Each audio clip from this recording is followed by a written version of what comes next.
محض شک کی بنا پر یا غصے کی وجہ سے یا لالچ کی وجہ سے نہیں کہ یہ میں تو اس وقت غلطی کی، یہ مال اس کو دے دیا، مجھے واپس لینا ہے تو میں اس کے اوپر الزام لگاؤں، نہیں، سوال ہی نہیں کیسا ہو۔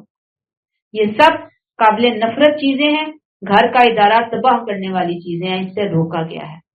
پھر فرمایا کیا کرو، وَعَاشِرُوهُنَّ بِالْمَعْرُوفِ، اور ان سے بھلے طریقے کا برتاؤ کرو، خاص طور پر ان شوہروں کے لیے جنہیں اپنی بیویوں میں بلا وجہ کیڑے نظر آتے ہیں۔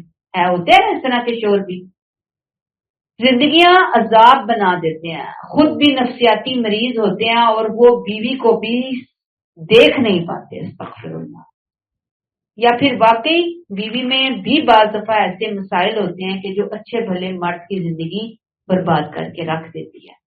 دونوں صورتوں میں جو ہے نا یہ ایک بڑا مشکل صورتحال ہے۔ اللہ نے یہاں سولوشن دیا، اپنے معاملات کو ٹیڑھے ہونے سے بچاؤ، بلکہ کیا کرو، عاشروہن بالمعروف وعاشروہن بالمعروف۔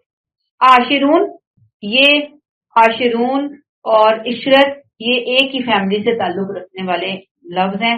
مراد کیا ہے کہ اے مردو اپنی بیویوں کے ساتھ نرمی کا معاملہ کرو، اچھا معاملہ کرو۔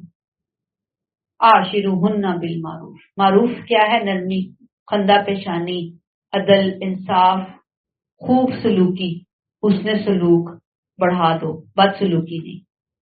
یہ آیت اس بات کو لازم کر دیتی ہے کہ شوہر اپنی بیویوں کے تمام جائز حقوق کا خیال رکھیں، انہیں تنگ نہیں کریں، کبھی ان پر ظلم نہیں کریں۔ یہ دیکھیں ذرا، وعاشروہن بالمعروف میں کیا کیا آتا ہے؟ کیا کریں گے؟ شوہر کیا کریں گے؟ اپنی بیویوں کے تمام جائز حقوق کا خیال رکھیں گے، کوئی احسان نہیں کریں گے ان کے اوپر۔ شوہر کی ذمہ داری ہے کہ وہ اپنی بیوی کے حقوق کا خیال رکھے، تنگ نہ کرے، ظلم نہ کرے، سوائے زنا کے، کھلی بدکاری کے۔ اسے ان پر ہاتھ اٹھانے کی بھی اجازت نہیں ہے، کوئی اپنی چیزیں واپس لینے کی اجازت نہیں ہے۔ بعض اسکالر تو اس آیت میں یہاں تک کہتے ہیں کہ اگر کسی معاشرے میں شوہر اپنی بیوی سے اچھا سلوک نہیں کرتا تو ریاست کو اس معاملے میں مناسب قانون سازی کا حق حاصل ہے۔ اب ہماری کورٹ نے بھی سنا ہے، ایسے کچھ ڈیسیجن تو کیے ہیں کہ اگر شوہر کچھ کرتا ہے تو بیوی کورٹ جا کر اس کے خلاف کمپلین کر سکتی ہے، لیکن وہ تبھی ہوگی کہ اس کے پاس کوئی اور ٹھکانا ہوگا، کیونکہ وہ تو پھر سیدھا نہیں ہوگا، وہ تو پھر ہمارے یہاں کے مردوں کا پتہ ہے کہ ان کی ناک اور انا، یہ جب تک نا لوگوں کے اندر دین نہیں نہ اترے گا، ان چیزوں پہ امپلیمنٹیشن نہیں ہو سکتی، قانون سے تو بہت مشکل ہے۔ اللہ تعالیٰ فرماتے ہیں فَإِن اگر تمہیں وہ ناپسند ہو، فَعَسَىٰ أَن تَكْرَهُوا شَيْئًا، تو ممکن ہے کوئی چیز تمہیں ناپسند ہو، وَيَجْعَلَ اللَّهُ فِيهِ خَيْرًا كَثِيرًا، اور اللہ اسی میں تمہارے لیے بہتری پیدا کر دے۔ یہ انسانی نفسیات کو چھو لینے والے جملے۔ اللہ یہ نہیں کہتا کہ سب کچھ تمہاری پسند کا ہوگا، تم بڑے آئیڈیل کپل ہوگے، بڑی خوش و خرم تمہاری زندگی گزر رہی ہوگی، نہیں۔ اللہ نے یہاں بتایا کہ زندگی چونکہ امتحان ہے، لہذا امتحان کی وجہ سے ممکن ہے کہ اس رشتے میں تمہارے لیے ناپسندیدگی رکھ دی گئی ہو، یا مرد کے لیے یا عورت کے لیے۔ لہذا اب جو رشتہ تمہیں برا لگ رہا ہے، ہو سکتا ہے کہ وہی رشتہ تمہارے لیے بہت سی خیر کھولنے کا ذریعہ بن رہا ہے اور تمہیں خیر نظر نہیں آ رہی، کیسے تمہیں خیر مل رہی ہے۔ بہت سے مردوں کا دل شادی کے کچھ عرصے کے بعد اپنی بیویوں سے اچاٹ ہو جاتا ہے اور وہ دل ہی دل میں چاہتے ہیں کہ نئی بیوی لے آئیں یا نئی گرل فرینڈ کے پیچھے بھاگیں، جبکہ بیویاں اس کے برعکس عموماً اپنے شوہروں کی وفادار ہوتی ہیں۔ لہذا قرآن نے بیویوں کو مخاطب نہیں کیا، ایسے مردوں کو قرآن میں نصیحت کی کہ اگر تمہیں اکتاہٹ محسوس ہو رہی ہے اپنی بیوی سے تو تم اس کے باوجود اپنی بیوی کے ساتھ گزارا کرو، وعاشروہن بالمعروف۔ فإن کرہتموہن، ناپسند آ گئی ہے، اب دل سے اتر گئی ہے بیوی، تو کیا نکال دو اسے، گھر سے باہر کھڑا کر دو؟ نہیں۔ فَعَسَىٰ أَن تَكْرَهُوا شَيْئًا وَيَجْعَلَ اللَّهُ فِيهِ خَيْرًا كَثِيرًا، اسی بیوی کے ساتھ گزارا کرو، اللہ نے اس مرد کے لیے ہو سکتا ہے کہ اس بیوی کی وجہ سے بہت سی خیریں رکھی ہیں۔ یہ پردے تو آخرت میں اٹھائے جائیں گے نا، دنیا میں بھی بعض دفعہ اللہ دکھا دیتے ہیں، مثلا بچے بہت اچھے نکل آئیں گے، کوئی اور طرح سے گھر کے اندر برکتیں آ جائیں گی، کوئی رزق کے اندر فراوانی ہونا شروع ہو جائے گی۔ پھر شوہر کے اوپر اگر سخت حالات آ جائیں، ایسا شوہر جو کہ اپنی بیوی کو اپنے دل سے دور کر چکا ہے، اور ممکن ہے کوئی ایسی بیماری آ جائے اس کے اوپر کہ کل کو وہی بیوی جسے وہ دھکے دے چکا تھا اپنی زندگی سے، کل وہی بیوی اس کے لیے بہت بڑا سہارا بن جائے، کچھ بھی ہو سکتا ہے نا۔ تو اللہ تعالیٰ نے کہا کہ آج ناپسند ہے، آنے والے دنوں میں ممکن ہے حالات ایسے ہوں کہ تمہیں اسی سے ہی خیر ملے۔ جب اللہ نے کہا خیر ملے تو خیر ہے، ہماری آنکھیں نہ دیکھیں تو وہ لہذا بات ہے۔ حدیث سنیے، اللہ کے حلال کاموں میں سب سے ناپسندیدہ چیز طلاق ہے، یعنی کہ اتنی آسان نہیں ہے طلاق کے لفظ بول دینا۔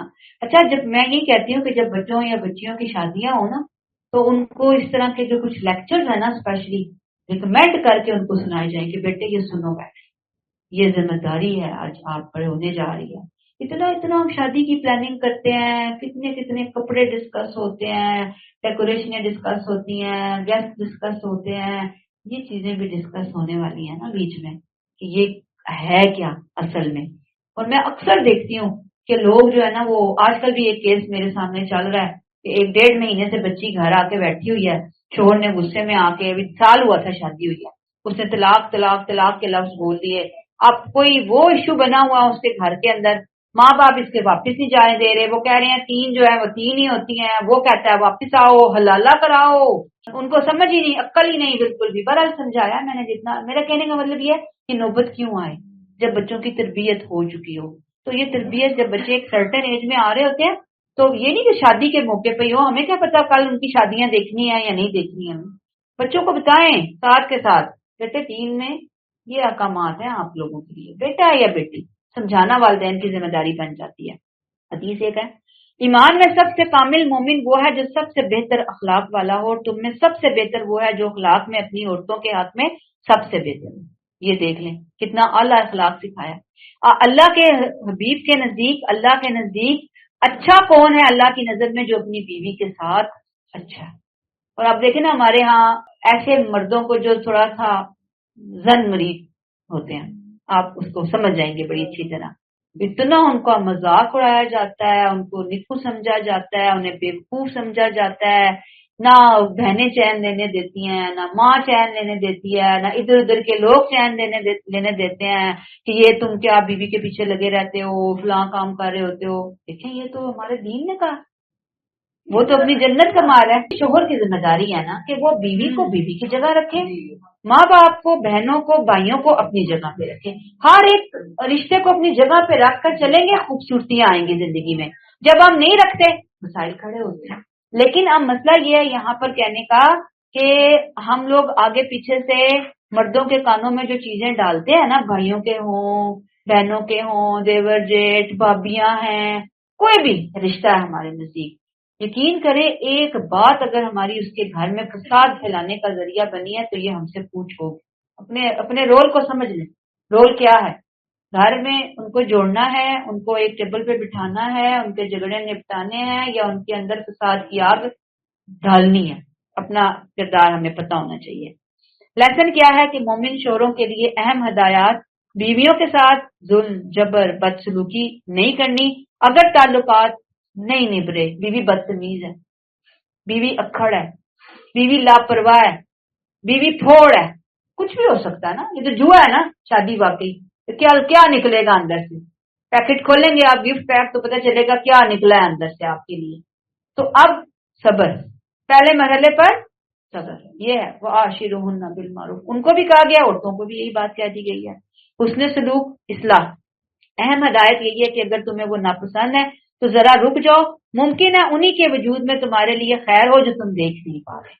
شادی، رشتہ، دوست، کام، تعلقات، ہر تعلق میں ایسے دنیا میں وہ وقت آ جاتا ہے کہ جب انسان چیزوں کو سے نبھا نہیں کر پاتا، لیکن ایمان والا وہاں سے بھاگتا نہیں ہے، وہ سوچتا ہے، بڑا بہرحال ہمت چاہیے، برداشت چاہیے کہ اس ناپسندیدگی کے باوجود جب میں اس سے نباہ کروں گا تو یقیناً اس کے اندر میرے لیے کوئی نہ کوئی خیر ہوگی۔